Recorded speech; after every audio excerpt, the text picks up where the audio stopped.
නමෝ තස්ස භගවතු වරහතු සම්මා සම්බුද්දස්ස නමෝ තස්ස භගවතු වරහතු සම්මා සම්බුද්දස්ස නමෝ තස්ස භගවතු වරහතු සම්මා සම්බුද්දස්ස.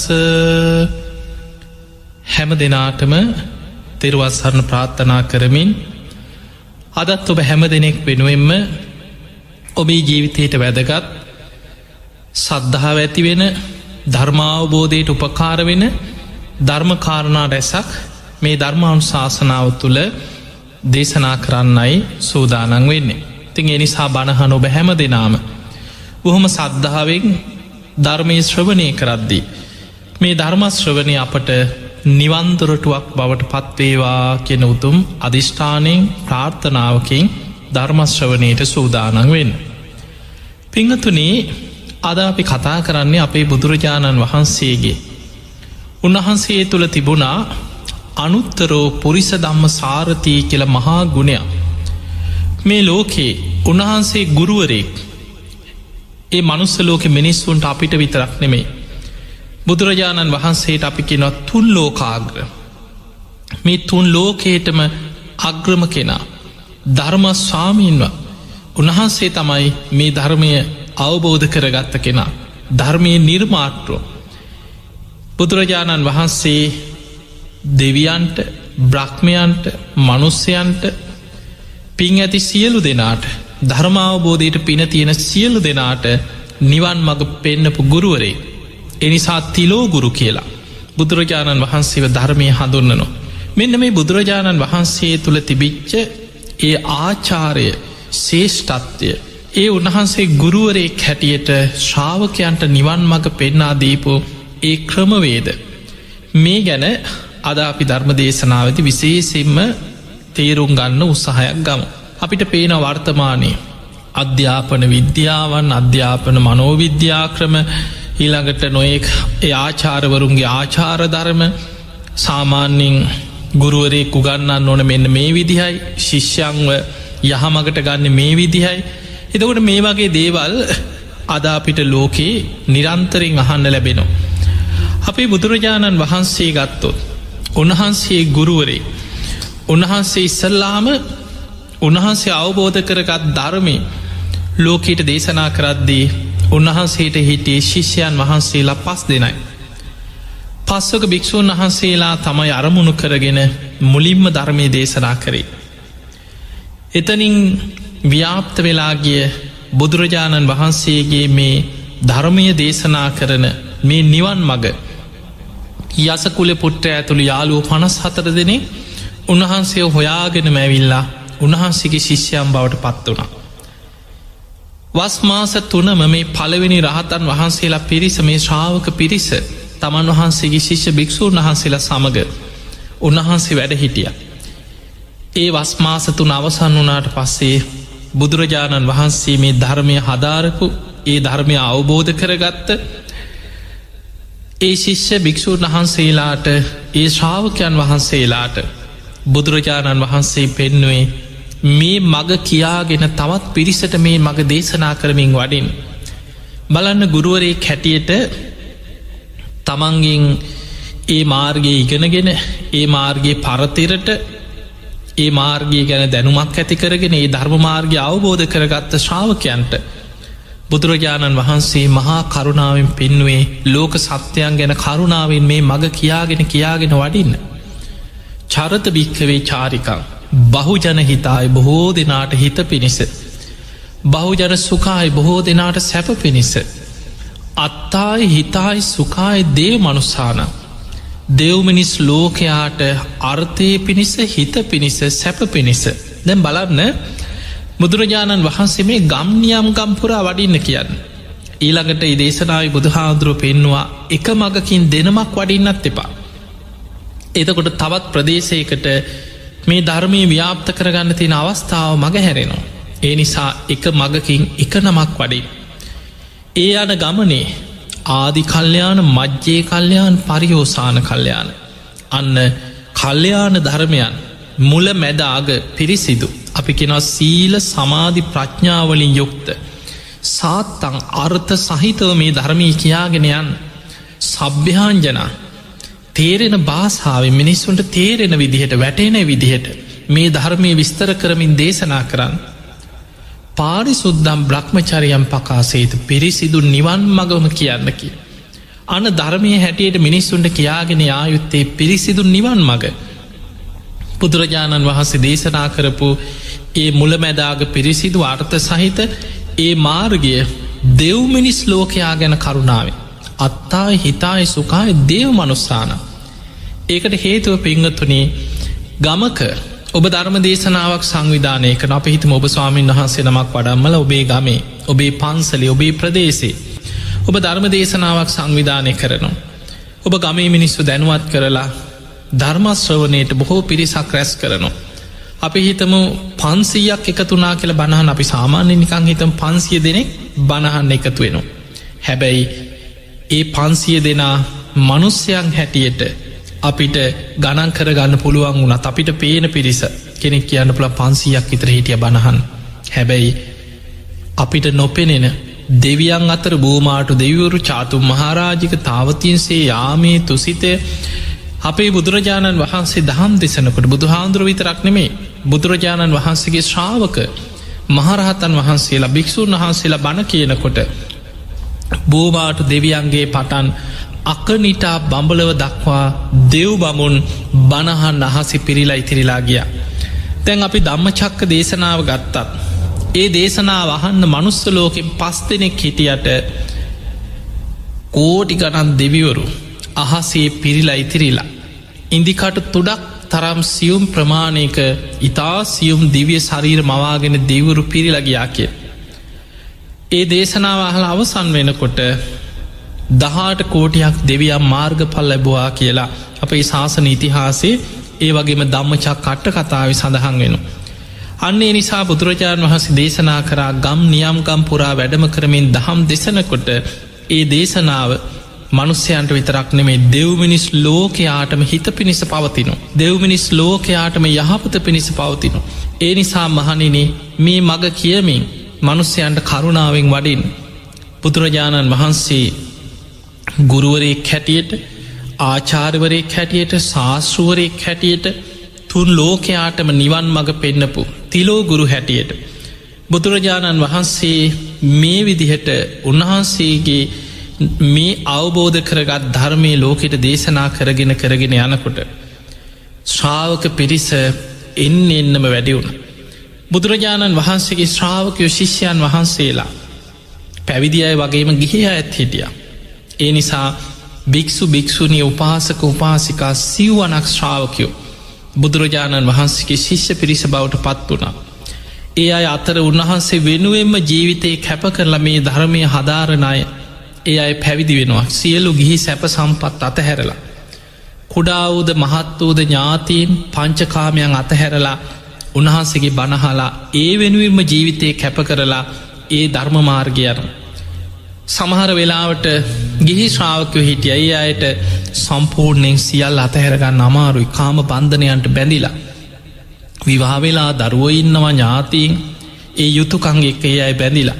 හැබැයි ඒ අය තමන්ගේ ජීවිතේ බුදුරජාණන් වහන්සේ ඒ අයටත් තමන් ගිහි ජීවිතය තුළ රැඳෙමින් ධර්ම මාර්ගයේ දියුණු කරගෙන යන්න මඟ පෙන්නවා. ශාස්ෘවරයෙක් හැටියට මේ විදිහට මේ මඟ දේශනා කරගෙන යනකොට අපේ බුදුරජාණන් වහන්සේ පහළ වෙනකොට නොයෙක් විදිහ ශාස්ෘවරු කියාගත්ත විශාල පිරිසක් ඉඳලා තියෙන. දෙසැටක් මිත්‍යා දෘෂ්ටි තිබුණකිනවා 62ක්. එක මතවාද එක ශාස්ෘවරු එක අදහස් කියාගෙන ගියයි සමහරය තමන් රහත් වනා කියාගෙන මතවාද පැතිරව. තමනුත් ශාස්ෘුවරේ තමනුත් සියල්ල අවබෝධ කරගත්ත කෙනෙක් ඔය වගේ අදහස් පතුරු ප්‍රධාන වසයෙන් සත් ශාස්ෘුවරු ගැන සඳහන් වෙනවා. නිගන්ට නාතපුත්ත සංජයේ බෙල්ලට්ටිපුත්ත අජිත කේසකම්බලි කකුද කච්චායන මක්කලි ගෝසාල ඔය වගේ නොෙක් අය හිටිය.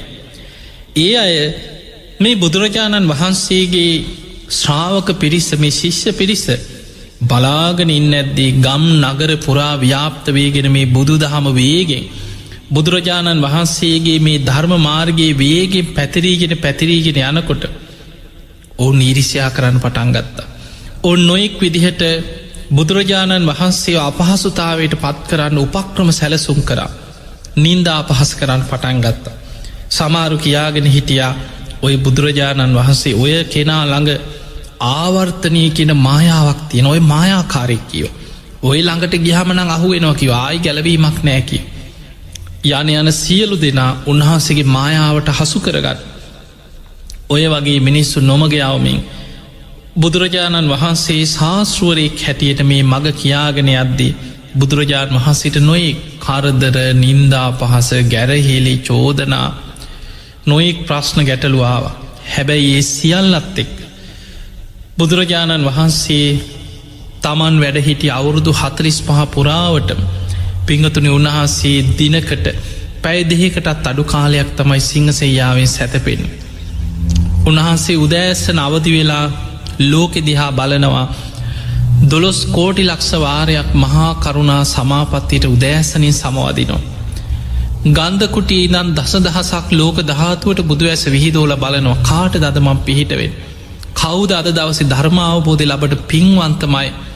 බලන්න බුදුරජාණන් වහන්සේ උදෑසනින් අවදි වෙලා උන්වහන්සේ මහා කරුණාවෙන් දැන් බලන්න සාමාන්‍ය ගුරුවරේ යම් විෂයක් ඉගැන්නුවට කෙනෙකුට නැනස පහල කරලා දුන්නට නුවන ලබල දුන්නට මේ තරම් බලන්න බුදුරජාණන් වහන්සේ උදෑසනින්ම ලෝකෙ දිහා බලනවා කාටද මං පිහිටවෙන්.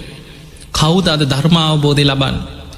අපි දකිනවා වර්තමානයේ උගන්නන තැන් පාසැල් වෙන්න පුළුවන් විශ්වවිද්‍යාල වෙන්න පුළුවන් ඒ කාල තිබිලතිනවා ශිල්ප ශාලා ආචාර්ය මධ්‍යස්ථාන එතකොට ඒ තැන්වලට ආවට පස්සේ අයට ඒ කාලය තුළ උගන්නනවා.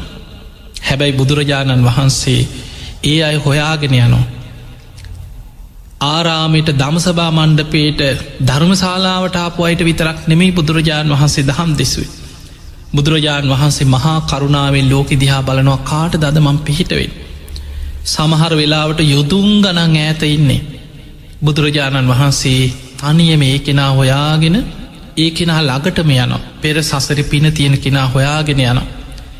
ඒ යන ගමනේ බුදුරජාණන් වහන්සේට ගෞරවයක් උන්වහන්සේට එහෙම කිසිම බලාපොරොත්තු වන්නේ සමහල්ලාවට බුදුරජාණන් වහන්සේ පිළිගන්නෙත් නෑ. උන්වහන්සේට නින්දා අපහාස කරනවා. උන්වහන්සේට ගරහනවා. හැබැයි බුදුරජාණන් වහන්සේ කොහොම හරි ඒ කෙනා දමනය කරලා උන්වහන්සේ නිවන් මගට පමුණෝගන්න. පිංගතුනි බුදුරජාණන් වහන්සේට කොයිම වෙලාවකවත් මගේ ශ්‍රාවක පිරිසක් බවට පත්වෙන නුඹල සියලු දෙනා මගේ ශ්‍රාවකයන් වෙත්වා මගේ ශිෂ්‍යයන් වෙත්වා එහෙම අදහසක් බුදුරජාණන් වහන්සේගේ ධර්මය තුළ අපිට දකින්න ලැබෙන්නේ. බුදුරජාණන් වහන්සේ දේශනා කරේ මහණෙනි යමක් කුසල්ද යමක් අකුසල්ද අන්නේ දේ හොඳට තේරුම් අරගෙන යමක් කුසල් නං ඒ මාර්ගයේ නුඹල අනුගමනය කරන්න. යමක් අකුසල් නං ඒ අකුසලෙන් බැහැරවෙන්. තථාගතයන් වහන්සේ දේශනා කරේ ඒ මග තුම්හේ කිච්චං ආතප්පා මහණෙනි නුඹමයි මේ මග යායුත්තේ. අක්ඛාතාරෝ තථාගතයන් වහන්සේලා කරන්නේ පාර කියලා දෙන එක මග පෙන්නන එක විතරයි. ඒ මග පෙන්වීම බුදුරජාණන් වහන්සේ ගුරුවරයෙක් හැටියට ශාස්තෘවරයෙක් හැටියට බුදුරජාණන් වහන්සේ වදාළ පරම්පරාවෙන් ආව කියලා. ඒකම කරපින්නාගෙන ඒකම පිළි අරගෙන යායුතු නෑකි.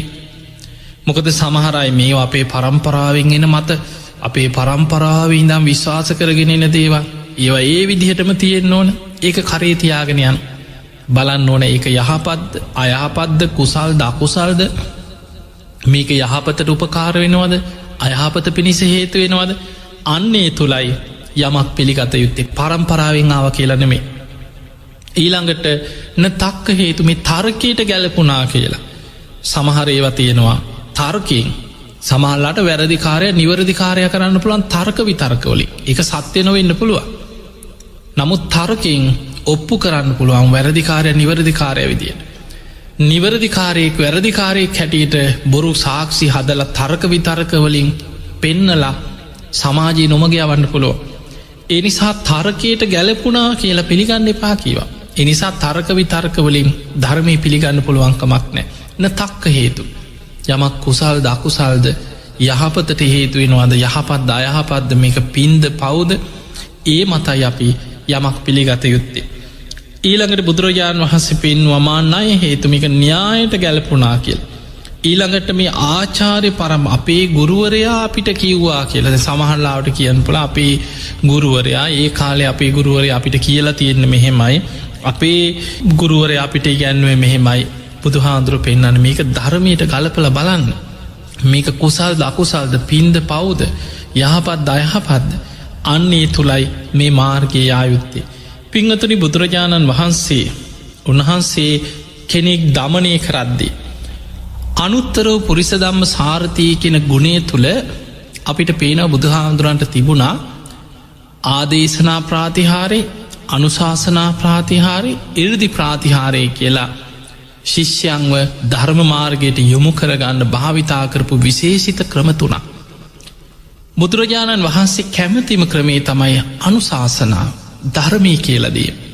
ධර්මයෙන්ම කෙනෙක් පමුණවා ගැනීම. කෙනෙකුට කුසල් අකුසල් පිම්පව් හොඳ නරක යහපත අයහපත මේ ගැන විස්තර කරමින් කියලා දීලා නුවණ පහළ කරලා ප්‍රඥාව පහළ කරලා කෙනෙක්ව ධර්මයට යොමු කර ගැනීම.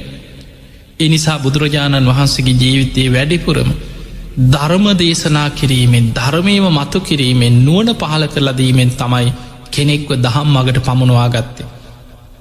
හැබැයි සමහර අවස්ථාවල බුදුරජාණන් වහන්සේ දකිනවා සසර පින තියෙන අය ඉන්නවා. ඒ අය සසරේ ධර්මය අවබෝධ කරන්න බොහෝ පින් කරලා. හැබැයි යම් මාන්න අධිකකම නිසා ඒ ධර්මාවබෝධයට තියෙන අවස්ථාව අර මාන්නෙන් වැහිලා තියෙන. එවැනි කෙනෙකුට හිත කියවල එයා හිතන දේවල් බුදුහාඳුරන්ට පේනවා. ඒ හිතන දේවල් ඒ කෙනා ඉදිරියේ ප්‍රකාශ කිරීම තුළ ඔහු දමනය වෙනවා. ඒ වගේ බුදුහාඳුරේකට කියනවා ආදේශනා ප්‍රාතිහාරය කෙනෙකුගේ හිත කියවනු. මේ වගේ සිදුවීමක් තියෙනවා. දවසක් බුදුරජාණන් වහන්සේ තාපසයෙක්ගේ ආරාමයකට වැඩම කරලා තාපසාරාමේ වැඩ හිට මේ තාපසය පිළිගත්තේ නෑ. බුදුරජාණන් වහන්සේ නොයෙක් විදිේ ප්‍රාතිහාර පාන පිළිගන්නෙම නෑ. තමන් රහත් කියලා හිතාගෙනින් තමන් ඔක්කොම දන්නවා කියලා හිතාගෙනින්.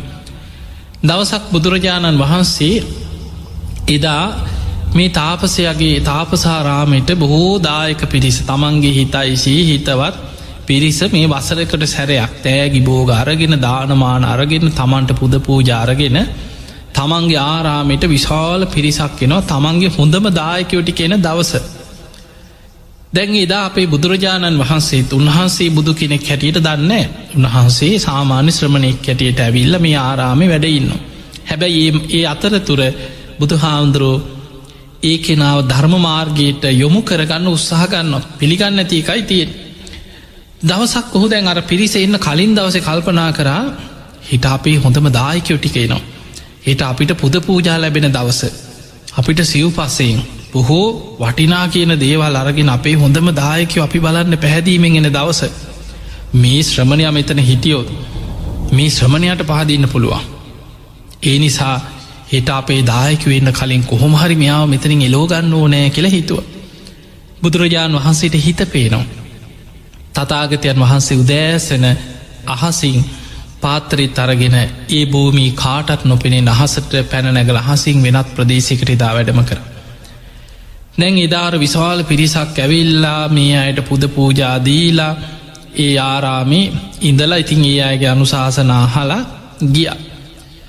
ඒ ගිහිල්ල හවස් වෙනකොට මෙන්න බුදුරජාණන් වහන්සේ පාත්තරය අරගෙන මේ ආරාමයට හවස වඩිනවා. එනකොට මේ තාපසයා ඉස්සරහට ගිහිල්ල කියනවා නිකන් දන්නේ වගේ කියනවා අම්නි ස්වාමීනි ඔබහන්සේ කොහිද මේ ගියේ කියලවත් ගියේ නෑනේ. අද අපේ හොඳම දායක පිරිසක්කාවලු අපි ඔබහන්සේව හෙව්වනේ අඳුන්නල දෙන්නේ අයට මෙහෙම කෙනෙක් ඉන්නවා කියලා කොහෙත් මේ නොකිය ගියේ කියෝ. එතකොට බුදුරජාණන් වහන්සේ වදාලා මං කොහොමද ඉන්නේ ඔබ ඊයේ මෙහෙම හිතුවනේ මගේ දායක වෙනවා කොහොමද මේ ශ්‍රමණයාව ඉලෝගන්නේ පන්න ගන්න කියලා ඔබ ඊයේ කල්පනා කරන්නේ. අන්න එහෙම කියනකොටම ඔහු දැනගත්තා මේ ශ්‍රමණයානම් මහ පුදුම කෙනෙක්. මගේ හිත පේනවා මං හිතපු දේවල් ඒ විදිහටම දැකලා අනේ ස්වාමීනි මට සමාවන සේක්වා කියලා අන්න දමනය වුණ. බුදුරජාණන් වහන්සේ දහම් දෙසවා ධර්මාවබෝධයට යොමු වුණ. එතකොට ඒ වගේ බුදුරජාණන් වහන්සේ කෙනෙක්ගේ හිත කියවල ඒ කෙනා හිතන දේවල් බුදුරජාණන් වහන්සේ බුදු ඇසින් දකිනවා. බුදුරජාණන් වහන්සේට කෙනෙක්ගේ හිත කියවල යාව දමනය කරගන්න පුළුවන් ආදීසනා ප්‍රාතිහාරය. ඊළඟට තවත් බොහොම දරුණු පෙරපින් තිබ්බට සමහර වෙලාවට ධර්මය කියලා හෝ හිත කියවලා එක පාට දමනය කරගන්න බැරි පුද්ගලයෝ බුදුරජාණන් වහන්සේ ඉරදි ප්‍රාතිහාරයෙන් දමනය කරා. ඔබ දන්න අංගුලිමාල දමනය කරපු ආකාරය. බුදුරජාණන් වහන්සේ කවුරුත් කිව යන්න එපාවය අංගුලිමාල කියන මහා දරුණු මිනිේ මරුවේ කපරා අනේ ස්වාමිනියෝය කැලේට නම් වඩින්න එපා ඔය ප්‍රදේශයට යන්න එපා. ඒ වෙනකොට මිනිස්සු ඒ පලාතිම ගෙවල් දොරවල් ගම් නගර අතහැරලා ගිහිල්ල පාළුවට ගිය වනාන්තරය. හැබැයි බුදුරජාණන් වහන්සේ උන්වහන්සේ තනියම වැඩම කර. එදා අංගුලිමාල එක ඇගිල්ලක් මති වෙලා අන්තිමට අම්ම වනත් කමක් නෑ කියලා හිතපු වෙලා බුදුරජාණන් වහන්සේ පසු පස කඩුව අමෝරාගෙන මේ බුදු කෙනෙක් ශ්‍රමණයෙක් කෙනවා කියලා පැහැදුන්නේ. කඩුව අමෝරාගෙන අර කඩුව උස්සගෙන හිටු මහන කියලා බුදුහාන්දුරු පස්සෙන් පන්නන්න පටන්ගත්. හැබැයි අපේ බුදුරජාණන් වහන්සේ උන්වහන්සේ බොහෝම සාන්ත ඉරියව්වෙන් සිරිපා තබමින් උන්වහන්සේ වඩිනෝ. අංගුලිමාල දුවනවා බුදුරජාණන් වහන්සේට ලංවෙන්න පුළුවන්කමක්න එක තැන දුවන්. මෙහෙම යොදුම් ගානක් දීවා කිය. බුදුරජාණන් වහන්සේ බොහෝ මොකද අංගුලිමාල කියන බොහොම කාය ශක්තියක් තිබ්බ කෙනෙක්. විශාල කාය ශක්තියක් තිබිච්ච කෙනෙක් මේ අංගුලිමාලක කාය ශක්තිය ගැන සඳහන් වෙනවා. මහාරාත්‍රී ගංගොලට ගිහිල්ලා මිනිස්සු නිදාගෙන ඉන්නකොට දොරට පයින් ගහනකොට උළුවස්සත් එක්ක ගැලවිලාගෙට විසි වෙනවා කෙන ඒ තරම් කාය ශක්තියක් තිබ්බ කෙනෙ. අර නිදාගෙන ඉන්න මිනිස්සුන්ට කඩුවෙන් කොටාගෙන යන ඊලක් ගෙදට ගිල්ල දොරට පයින් ගහනකොට ගැලවිලා විසි වෙනකෙන ඔය විදිහට තමයි ගම්වලට පැනල මිනිස්සුන්ගේ ඇගිලි කපාගත්. අංගුලිමාල සාමාන්‍යෙන් බලන්න මේ තරං විශාල දරුණු හිතක් තිබ්බ. අර ඇගිලි ඇගේ එල්ලගෙන ඇගිලි දාහක් කියන්න ඔබ හිතන්න ඇගිලි ගන ඇගිලි 200ක් වුනත් කොච්චර බරක්ද මේ ඇගිලි ටික ඇඟ වටේ බෙල්ල වටේ එල්ලගෙන කඩුව උස්සගෙන පන්නනකොට මොනතරම් කාය ශක්තියක් තිය නොද. හැබැයි බුදුරජාණන් වහන්සේ ඔහුව දමනය කරේ ඉරදි ප්‍රාතිහාරය. බුදුරජාණන් වහන්සේ බොහෝම සාමාන්‍ය ගමනෙන් උන්වහන්සේ සාන්තව සිරිපා තබමින් වඩිනෝ. අංගුලිමාලට මෙහෙම එක තැන දුවලා කෑගහල කිව ශ්‍රමණය ඔහොම නවතින්න කියව. බුදුරජාණන් වහන්සේ මහා කරුණාවෙන් කියන අංගුලිමාල මම නතර වෙලා ඉන්න ඔබ නවතින්. අන්නේ බුද්ධ වචනයට ඒ මහා කාරුණික බුද්ධ වචනයට හිත සංසිදුනා. එතකොට ඊළඟට කියනවා මං අහල තිබුණේ ශ්‍රමණය බොරු කියන්නෑ කියලා.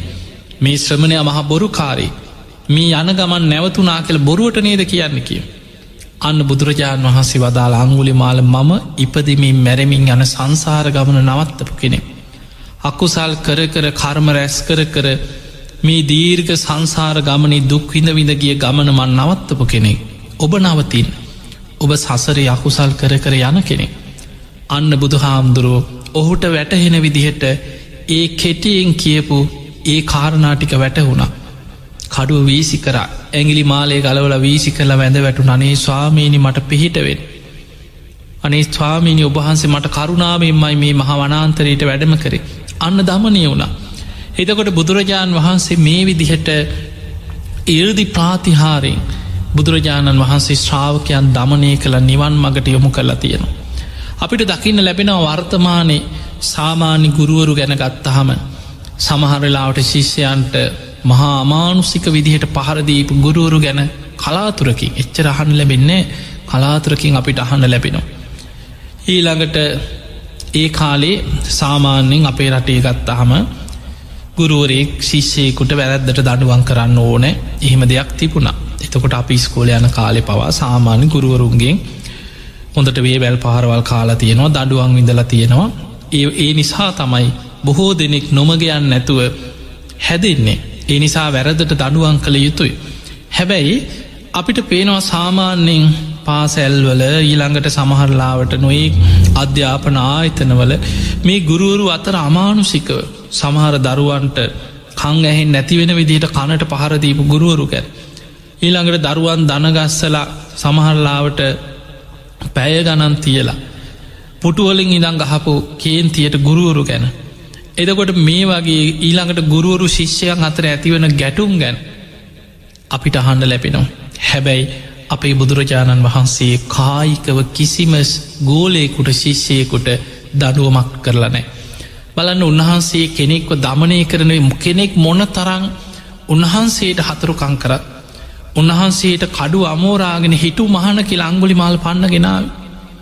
ඒ වගේ බුදුරජාණන් වහන්සේට කොච්චර නම් නින්දා පහස කරමි උන්වහන්සේට ගරහා කරමි ධර්මය නොදන්න පෘතජ්ජන ලෝකයා මොන තරං උන්වහන්සේට හිරිහැර පීඩා කරන්න උත්සාහ කරත් බුදුරජාණන් වහන්සේ කෙනෙක්ව දමනය කරද්දි.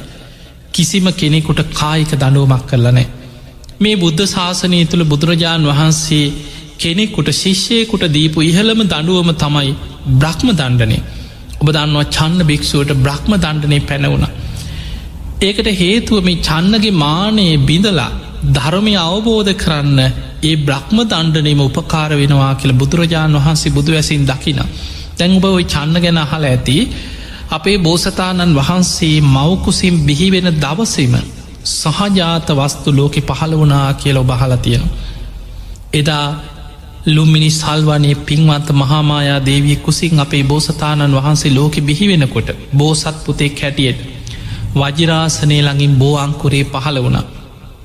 ඒ වගේම එදා යසෝදරාව චන්න ඇමතිය කන්ත කස්සය එදා සහජාත වස්තු හැටියට ඒ මොහොතේ පෙර පිනට ලෝකෙ පහළ වෙච්ච දේවල් හැටියට සඳහන්. අන්නේ අතර තමයි මේ චන්න ඇමතියක් එදායේ පුට්‍රය පහළවෙනි අපේ බෝසතාණන් වහන්සේ පහළ වෙච්ච දවසේ. ඒ නිසා මාලිගාවේ වසර 29ක් ගේ ජීවිතය ගත කරද්දි පුංචි කාලේ ඉඳන් කෙලි සෙල්ලමෙන් එකට මාලිගාවේ සම වයසේ හැදී වැඩිච්ච කෙනෙ. අපේ බෝසතාණන් වහන්සේ තරුණ වයසට එනකොට උන්වහන්සේගේ හිතයිශීම උන්වහන්සේ නගර සිරි නරඹන්න යනකොට උයනට යනකොට මේ චන්න ඇමතිය තමයි උන්වහන්සේ ළඟින්ම හිටිය. හිතවත්ම යහළුවා මිත්‍රයා ආරක්ෂක අමාත්‍යවරය හැටියට එදා අභිනිස්ක්‍රමණය කරන්නෙත් කන්ත කස්වයා සමඟ චන්නත් එක්ක. චන්නට තමයි අනෝමා නදී අසලදි ආභරණ ටිකයි මගුල් කඩුවයි දෙන්නේ. ඔබ මේ වාරගෙන ආපහු යන්න මම විමුක්තිය කරා යනවා කියලා අන්නේ චන්න තමයි පැවිදිවෙන්. එදකොට බලන්න මේ චන්න බුදුරජාණන් වහන්සේ ළඟ පැවිදි වුණාට පස්සේ චන්න භික්ෂුව බවට පත් වුණ. ඒ වෙනකොට බුදු හාමුදුරන්ගේ ශාසනී දැම් බුදුරජාණන් වහන්සේ මේ ශාසනය තුළ තනතුරු දුන්නේ. හිතවත් කංවලටවත් ඥාතිකංවලටවත් මට ඒ කාලේ ඉඳං උදව් කරලා තියෙනවා. ඒ නිසා මෙයාට මේ තනතුර දෙන්න ඕන. මේ අපේ රජ පවුල කෙනෙක් මේ අපේ පරම්පරාව කෙනෙක් එක්ක අපේ අම්මගේ පරම්පරාව කෙනෙක් මේ අපේ තාත්තගේ පරම්පරාව කෙනෙක්. එහෙම නෙමේ බුද්ධ ශාසනය තුළ තනතුරු පිරි නැමුණ. බුදුරජාණන් වහන්සේ ඒ අයගේ සංසාර පින සසර කුසලතාවේ පාරමී ශක්තිය ඒ මත සසර දියුණු කරපු ඒ සීලාදී ගුණධර්ම ප්‍රඥාව නුවන ඒ පුුණ්‍ය මහිමේ මත ඒ අයට ශාසනය තුළ තනතුරු ලැබුණ. බුදුරජාණන් වහන්සේගේ ශාසනයේ උපතිස්ස කෝලිත කියන දෙන්න අග්‍රශ්‍රාවකයන් වහන්සේලා හැටියට අග්‍රශ්‍රාවක තනතුරු ලැබුව සාරිපුත්ත මුග්ගල්ලාන මහරහතන් වහන්සේලා. ඊළඟට 80 මහා ශ්‍රාවක තනතුරු ලබපු අය හිටිය. දැන් චන්න පැවිදි වුණේ චන්න දැන් හිතුවා මම ඒ කාලේ ඉඳන් දන්නවා පුංචි කාලේ ඉඳන් මමයි දන්නේ මේ අපි එකට හැදිලා වැඩෙන මාලිගාවේ උන්වහන්සේ අභිනිෂ්ක්‍රමණය කරන කොටත් මා එක්කයි ගියේ. ඒ නිසා මටයි වැඩිපුර මෙතන තැන ඉන්න ඕන. අන්න මාන්නේ ස්වභාවය. හැබැයි මේ මාන්නෙත් එක්ක ධර්මාවබෝධයට තිබ අවස්ථාව නැති වෙලා ගිය. චන්න භාවනා කරනවා චන්න සිල්වත් චන්න කොතනවත් දුස්සීලයි කියලා ධර්මයක සඳහන් වෙන්නේ. මේ චන්න ස්වාමීන් වහන්සේ බොහොම සිල්වත් උන්වහන්සේ භාවනා කරන හැබැයි ධර්මාවබෝධි ලැබෙන්නේ. හැබැයි උන්වහන්සේට මේ මාන්‍ය නිසාම ඔයි මාන්‍ය ආවට පස්සේ කිසිම කෙනෙකුට කී කරුණේ කවුරුත් කියන දේවල් පිළිගන්නේ නෑ. එන්න එපා මට උපදෙස් දෙන්න මම දන්න අන්නේ විදිහට මාන්‍යෙන් ඉදිමෙන. අවසානයේ ආනන්ද හාමුදුරුව අවවාදයක් කරත් සාරිපුත්ත හාමුදුරුව අවවාදයක් කරත් මුගලන් හාමුදුරුව අවවාදයක් කරත් ඒ ශාසන ඉදා වැඩහිටිය මහා කාශිප මහරහතන් වහන්සේ ආදී මේ ශේෂ්ඨතම මේ මහා තෙරුන් වහන්සේලාගේ අවවාදයක්වත් පිළිගන්නේ නෑ. එන්න එපා මට කියන්න මම දන්නවා කියනවා. ඔය කාටත් කලින් කියනවා මං උන්වහන්සේ වඳුනගත්. මේ මාලිගාය පුංචි කාලිඳන් අපි එකට හිටිය මටෙන් කවුදරනවා මේ අවවාද කරන්න. අන්නේ විදිහට මාන්නෙන් ඉදිමිලා හිටිය. බුදුරජාණන් වහන්සේ පිරිනිවන් පාන සූදානන් වෙන මොහොතේ ආනන්ද හාමුදුරුවෝ තථාගතයන් වහන්සේ සල්ගස් දෙකක් අතර උතුරට හිසලා සිංහ සෙයියාවෙන් වැඩ සිටිද්දි. ආනන්ද හාමුදුරුවෝ විමසුවා ස්වාමීනී භාග්‍යවතුන් වහන්සේ මේ චන්න කාටවත් කීකරුණේ. තථාගතයන් වහන්සේ පිරිනිවන් පෑවට පස්සේ අපි කොහොමද මේ චන්න සම්බන්ධයෙන් කටයුතු කරන්නේ චන්න භික්ෂුව සම්බන්ධයෙන් අපි සංඝයා කටයුතු කරන්නේ කොහොමද. මහා කරුණාවෙන් බුදුරජාණන් වහන්සේ චන්න දිහා බැලුවා.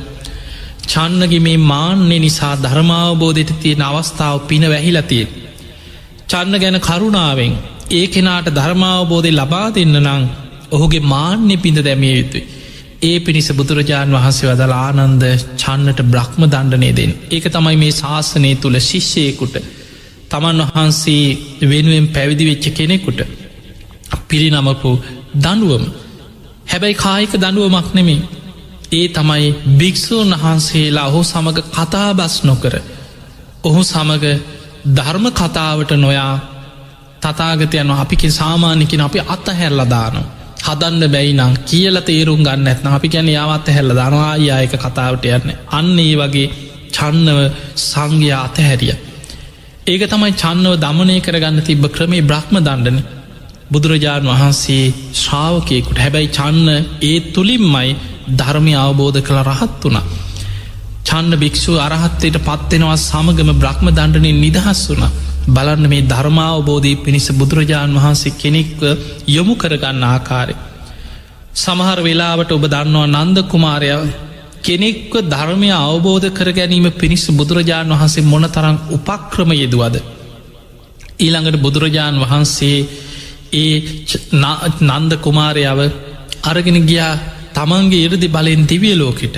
නන්ද ඔබ ඒ වෙනකොට නන්ද ජනපද කල්්‍යානය ගැන තමන් විවාහවෙන්න හිටපු මේ ජනපද කල්්‍යයාන විවාහ උත්සවේ අලුත් මාලිකාවකට ගෙවිදීමේ පුුණ්්‍ය මංගල්ලේ රාජාභිෂේක මංගල්ලෙ මේ ඔක්කොම යෙදිච්ච දවසෙ තමයි බුදුරජාණන් වහන්සේ නන්ද කුමාරයාව පැවිදි කරන්න. බලන්න මොන තරං කාමයන්ට බැඳෙන දවසක බුදුහාදුරට පුළුවන් වුණා නන්ද කුමාරයාව එතනින් ගලවලා මේ සසර බිය පෙන්නලා පැවිදි කරන්න. හැබැයි කය පැවිදි වුණාට හිත පැවිදි වෙන්න බැරි වුණා. සිවුර දරාගත්තට හැමවෙලේම හිතන්නේ ජනපද කල්්‍යයානි ගැන. ජනපද කල්්‍යයානි ගැන තමයි සිහිකර කර හිටි. ඔය අතර භාවනාවක් වැඩෙන්නේ දානි වලඳ ගන්න බෑන් නිදාගන්න ගියත් සැතපෙන්න්න ගියත් ජනපද කල්්‍යයානිම සිහිවෙන. බුදුරජාණන් වහන්සේ උපක්‍රමයක් ගේදව නන්ද දිවිය ලෝක දැකල නැද හනේ ස්වාමිනි මට කොහොම දැව දෙවියන් දකින්න තරන් ඉරදිීමේ හැකියාව මට දිවිය ලෝක වඩින්න තරගේ ඉරදී හැකියාවන්නෑ කියෝ. නන්ද කැමති නැද දිවිය ලෝකය නනේ ස්වාමිනි කැමති. බුදුරජාණන් වහන්සේ තමන්ගේ ඉරදි බලෙන් දිවිය ලෝකට එක් කරගෙන ගිය.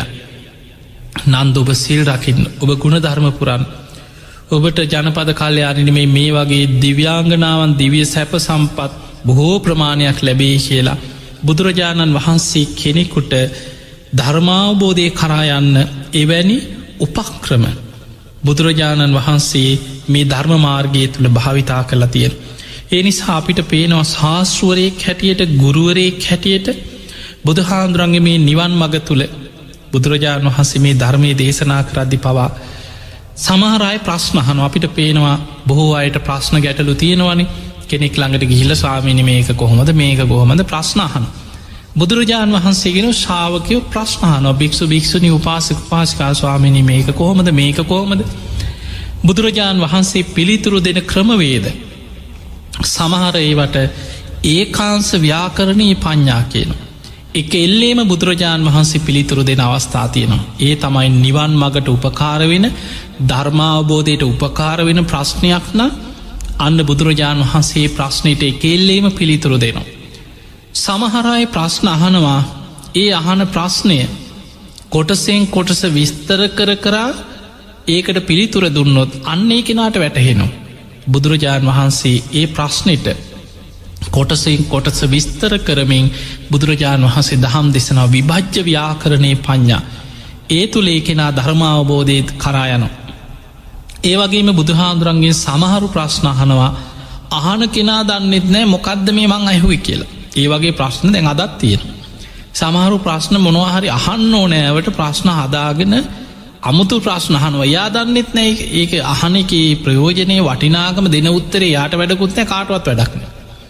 බුදුරජාණන් වහන්සේකෙන් එහෙම ප්‍රශ්නයක් අහද්දී බුදුරජාණන් වහන්සේ අහන ප්‍රශ්නයට කෙලිම පිළිතුරු නොදී ඒ කෙනාට ධර්මාවබෝධය ලැබෙන විදිහට පෙරලා ඔහුගෙන් ප්‍රශ්න කරනවා. ඒකට කෙන පටිපුච්ච ව්‍යාකරණයේ පඤ්ඤා කියලා.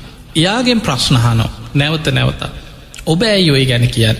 තථාගතයන් වහන්සේ කියනවා ඔබට මම මේක දේශනා කරන්න කලින් ඔබ මේ ගැන කියන්න. ඒ වගේ අපිට පේන පහාරාද සූත්‍රය පහාරාද බුදුහාමුදුරන්ගෙන් ප්‍රශ්න කරද්දී බුදුරජාණන් වහන්සේ වදල පහාරාද මම මේ බුද්ධ ශාසනයට භික්ෂු භික්ෂුණි උපාසිකාවන් මේ තරම් ආස කරන්නේ ඇයි කියලා මං ඒක කියන්න. ඊට කලින් ඔබ කියන්න කීවා මේ අසුරයන් ඇයි මේ මහා සාගරයට මෙච්චර ඇලුම් කරන්නේ ආස කරන්න. පහාරාද ඉස්සල්ලා ඔබ ඒක කියන්න. එතකොට බුදුහාන්දුරන්ගෙන් ප්‍රශ්න කරනවට බුදුරජාණන් වහන්සේ පෙරලා ඒ කෙනාගේ ආයම ප්‍රශ්නහන. ඒක අවසාහනේ ඔහුට ධර්මාවබෝධ ලැබෙනවා. පටිපුච්ච ව්‍යාකරණයේ පඤ්ඤා බාන බුදුරජාණන් වහන්සේ මොනතරම් ක්‍රමවේද භාවිතා කරනවාද කියලා කෙනෙක්ව ශිෂ්‍යයෙක්ව ධර්මාවබෝධය පිණිස හික්මවාගන්න. ඊළඟට තව ප්‍රශ්න තියෙනවා. බුදුරජාණන් වහන්සේ කෙනෙකුට දහම් දෙසනකොට බලන්න සමහරයට බණ කිව්වා. සමහරයට උපක්‍රම දුන්නා. සමහර කෙනෙකුට නෙළුම් මලක් මවල දුන්න. ඒ දිහා බලාගෙන ඉන්නකොට ධර්මාවබෝධය වැටහුණ. චුල්ල පන්තක හාමුදුරන් රෙදි කඩක් දුන්නා. පිරිමදින් ධර්මාවබෝධයට හිත වැඩුණ. ඒ ශ්‍රාවකයාගේ සසර පින පුුණ්‍ය ශක්තිය දිහා බලලා ඒ අයට ගැලපෙන බුදුහාදුරන්ට පමණක් තියෙනවා ගුරුවරේ සතු සුවිශේෂී දක්ෂතා අතර කිසිම ශ්‍රාවකයකුට පිහිටන් නැති හැකියාව. ඉන්ද්‍රිය පරෝ පරියත්තේ ඥාන. ඒ තුළින් කෙනෙකුට අවබෝධයට ගැලපෙන විදිහට බුදුරජාණන් වහන්සේ ධර්ම දේශනා කරන කෙනෙකුට හකුලෝල කියන. කෙනෙකුට කෙටියෙන් කියෙන්. කෙනෙකුට විස්තරාත්මකෝ දහම් තිසනවා. තව කෙනෙකුට පිළිවල කතාව කරලා සාමුක්කංසික දේශනාවෙන් දහම් දෙසනවා.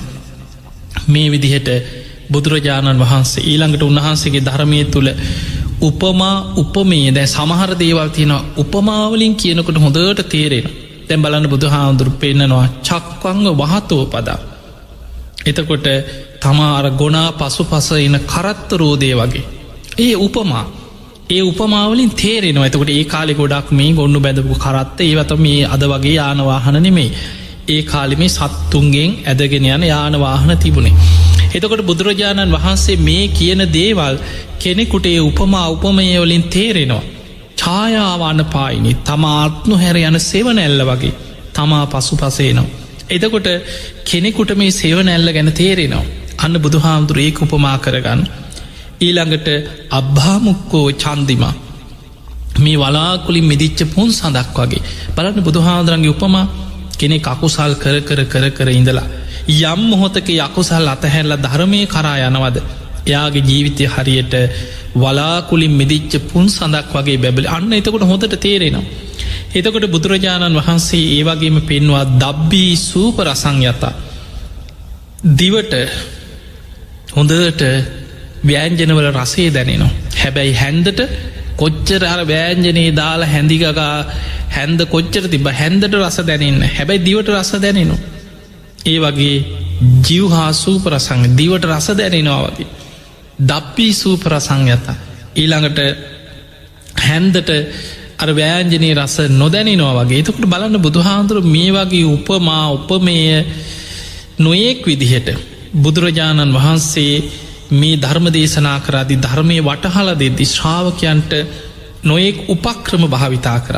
එතකොට මේ විදියට බුදුරජාණන් වහන්සේට පුළුවන් වුණා මේ බුද්ධ ශාසනය තුළ උන්වහන්සේගේ අනුශාසනා ප්‍රාතිහාරයෙන් ආදේශනා ප්‍රාතිහාරයෙන් එල්දි ප්‍රාතිහාරය ශ්‍රාවකයන් දමනය කරලා භික්‍ෂු භික්‍ෂුණී උපාසක උපාසිකා පිරිස අපේ බුදුරජාණන් වහන්සේ අවුරුදු 45ක් වැඩඉඳලා පිරිනිවන් පාන ලංවෙනකොට මුළු දඹදිව් තලයේ සිසාරා ලක්ෂ ගනන් භික්‍ෂූන් වහන්සේලා භික්‍ෂුණීන් වහන්සේලා ගිහි පිරිස සැවැත්නුවර විතරක් කෝටි 5කට ආසන්න මාර්ගඵලලාභී පිරිසක් හිටියකි.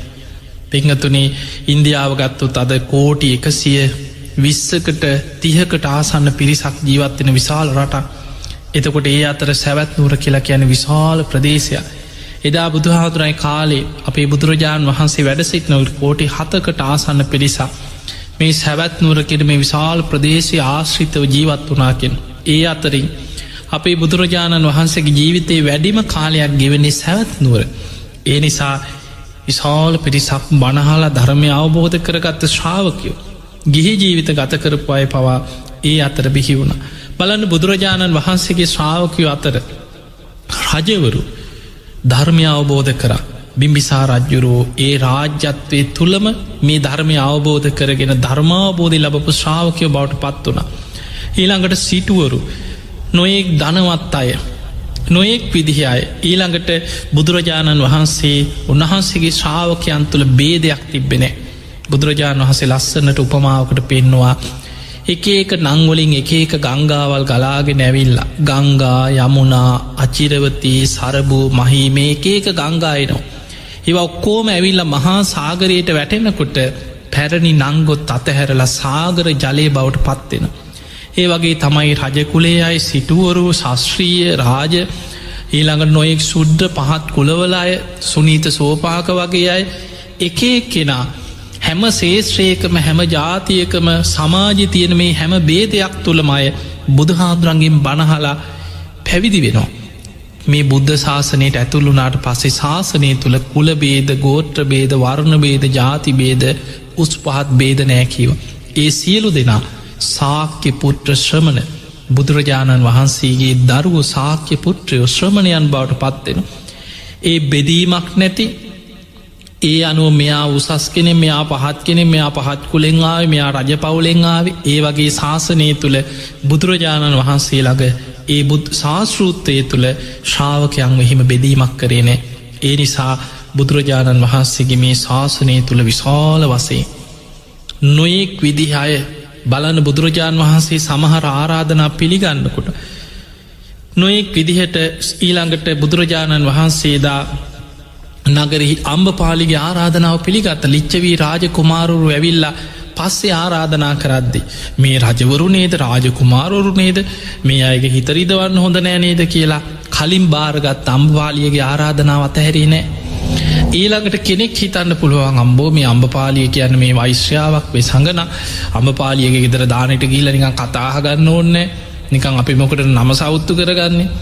බුදුරජාණන් වහන්සේ තමන් වහන්සේ මහා කරුණාවෙන් කෙනෙක්ව ධර්මයට යොමු කරගන්න පුළුවන්න. තමන් වහන්සේ දමනය වෙච්ච කෙනෙක් තමන් වහන්සේ පිරිසිදු කෙනෙක් තමන් වහන්සේ ඒ ආරාධනය පිළිගත් බුදුරජාණන් වහන්සේ අම්බපාලියගේ ඒ දානයට වැඩම කර ඒ නිවසට වැඩම කර අම්බපාලියට දහම් දෙස්ව අවසානය අම්බපාලිය තමන් සතු අඹවනේ අඹවයන පවා බුද්ධ ශාසනයට සාංගීකව පූජා කර බණහල මේ ධර්මාවබෝධය ලබපු ශාවිකාවක් බවට පත් වුණ. එනිසා මේ බුද්ධ ශාසනය තුළ බුදුරජාණන් වහන්සේ ශාස්ෘවරයෙක් හැටියට තුන් ලෝකයේ අග්‍රම ගුරුවරයා හැටියට භික්‍ෂු භික්‍ෂුණි උපාසක උපාසිකාවන්ව හික්මෝමින් දහම් මග දේශනා කරමින් නිවන් මගට පමුණෝප ආකාරි හරිමාශ්චරිය. ඒ නිසා එවැනි බුදුරජාණන් වහන්සේ නමකගේ ශ්‍රාවකයෙක් බවට පත්වෙන්න අද උන්වහන්සේ පිරිනිවන් පාල අවුරුදු 2560 ගානක් ගත වුණත් අදත් උන්වහන්සේගේ ශ්‍රාවකය උන්වහන්සේව සරණයනයි උන්වහන්සේව ශාස්ෘත්වයේ පිහිටෝගන්න මේ මාර්ගය අනුගමනය කරනයි.